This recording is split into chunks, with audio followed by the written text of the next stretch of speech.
प्यारे तलबा व तालिबात अस्सलाम वालेकुम।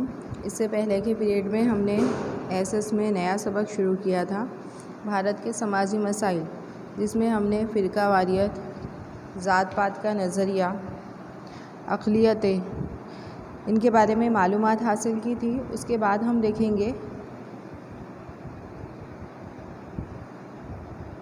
अनुसूचित ज़ातें और अनुसूचित जनजातें। तो ज़ात पात की वजह से कुछ ज़ातों का इस्तेहसाल रोकने, उनके ख़िलाफ़ नाइंसाफ़ियों को ख़त्म करने, मसावात और भाईचारे के ज़रिए माशी और तालीमी तरक्की करने के मकसद से भारत के आईन में अनुसूचित ज़ातें और अनुसूचित जनजातों के लिए कुछ ख़ास सहूलियात दी गई है। तो सबसे पहले कि अनुसूचित ज़ातें किसे कहते हैं, तो आईन की दफ़ा 341 की फ़हरिस्त में राष्ट्रपति ने जिन ज़ातों को शामिल किया है उन्हें अनुसूचित ज़ातें कहते हैं। अनुसूचित ज़ातें जो होती है वो जैसे आदिवासी।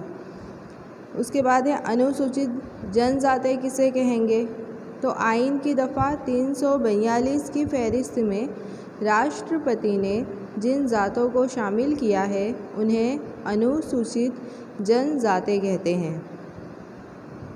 तो अनुसूचित जनजातें जो होती हैं वो ज़्यादातर जंगल और पहाड़ी इलाक़ों में रहते हैं, जुग्राफियाई हालात में ज़िंदगी बसर करते हैं, समाज से अलग ज़िंदगी बसर करते हैं। तो इन ज़ातों की तरक्की कम हुई है, इसलिए उनकी तरक्की करने के लिए उन्हें समाज में लाने के लिए कुछ सहूलियात दी गई है, कुछ आईनी सहूलियात दी गई है। तो सबसे पहले हम देखेंगे ख़ास सहूलियात के बारे में।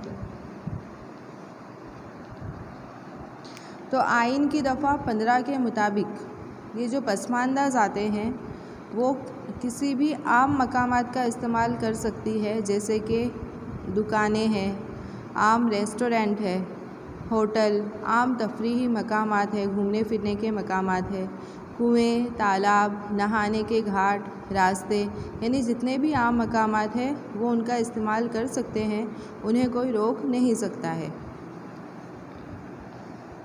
उसके बाद है आईन की दफ़ा 29 के मुताबिक ये लोग अपनी तहज़ीब और अपने मज़हब की हिफाजत कर सकते हैं।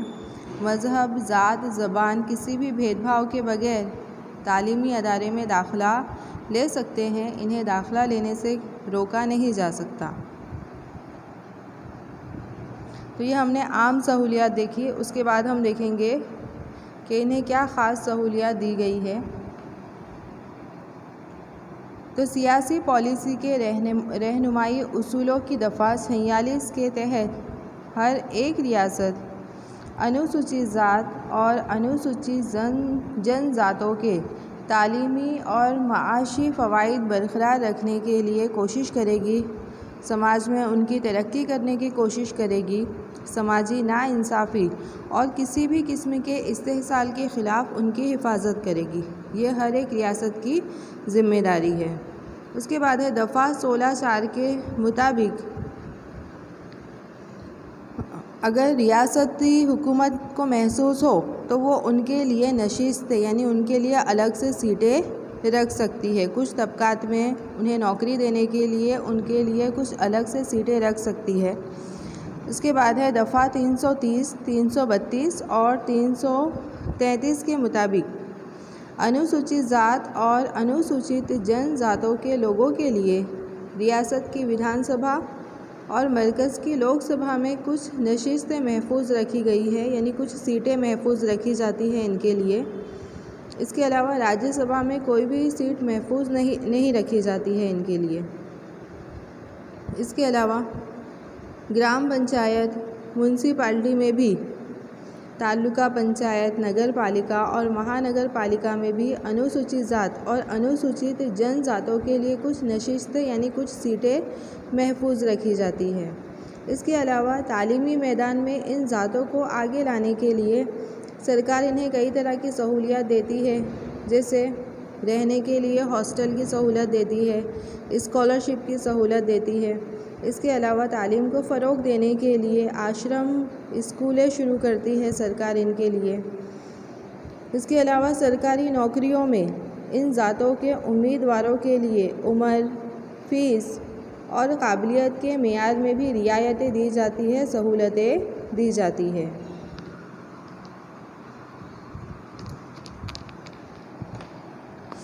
उसके बाद देखेंगे सिर्फ अनुसूचित ज़ात के लिए सहूलियत। तो आइन की दफ़ा 17 के तहत छूत छात को ख़त्म किया गया है, यानी कोई भी शख्स इनके साथ छूत अछूत का बर्ताव नहीं कर सकता है। इसके अलावा दफ़ा 25 के मुताबिक हिंदू मजहबी अदारों में तमाम के दाखिले के लिए यकसा कानून बनाने का ये लोग हक़ रखते हैं, या किसी भी मजहबी अदारे में दाखिला ले सकते हैं, यानी जा सकते हैं। उसके बाद है सिर्फ अनुसूचित जनजात के लिए। तो दफ़ा 19(5) के तहत रियासतों के गवर्नरों को अनुसूचित जनजातों के मफाद के लिए तमाम शहरियों के किसी भी इलाके में आने जाने, रिहाइश करने यानी रहने, कोई भी व्यापार धंधा करने का आम हक़ दिया गया है।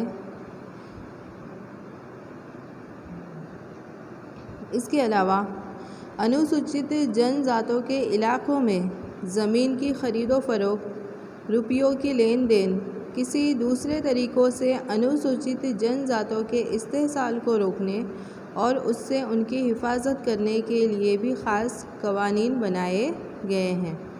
तो इस तरह अनुसूचित ज़ात और अनुसूचित जनजात और जो पसमानदा तबके के लोग हैं उनकी तरक्की के लिए हुकूमत अलग अलग मुख्तलिफ़ किस्म के मंसूबे और प्रोग्राम बना रही है, जिसकी वजह से इन लोगों की हालत में सुधार हो रहा है, इस्लाह हो रही है, जिनमें से कई लोगों को समाजी, माशी, सियासी मैदान में आगे बढ़ने का मौका भी मिला है। उसके बाद हम देखेंगे दहशतगर्दी। तो दहशतगर्दी ये एक आलमगीर मसला है, यानी आलमी मसला है। जो दहशतगर्दी करते हैं वो लोग क्या करते हैं? खून खराबा करते हैं, अफरा तफरी मचाते हैं, बदअमनी फैलाते हैं समाज में। वैसे तो दहशतगर्दी का ताल्लुक़ किसी मज़हब या फ़िरके से नहीं होता है, लेकिन फिर भी वो अपने आप को किसी न किसी मज़हब या फ़िरके से जोड़ने की कोशिश करते हैं। दहशतगर्दी की वजह से समाज में, मुल्क में बदअमनी फैलती है, मुल्क की तरक्की की राह में रुकावट पैदा होती है। तो दहशतगर्द किसे कहेंगे कि चंद मुट्ठी भर लोगों के ज़रिए जानबूझकर किया जाने वाला बद अखलाकी काम, जिसे दहशतगर्दी कहा जाता है। दहशतगर्द जो होते हैं वो कई सारे काम करते हैं, जैसे हमले करना, बम फेंकना, हथियार छुपाना, अगवा करना, हवाई जहाज़ हाईजैक करना, रुपए छीन लेना। ये तमाम सरगर्मियाँ, ये तमाम काम दहशतगर्द करते हैं। दहशतगर्द यानी कि जो आतंकवादी होते हैं वो।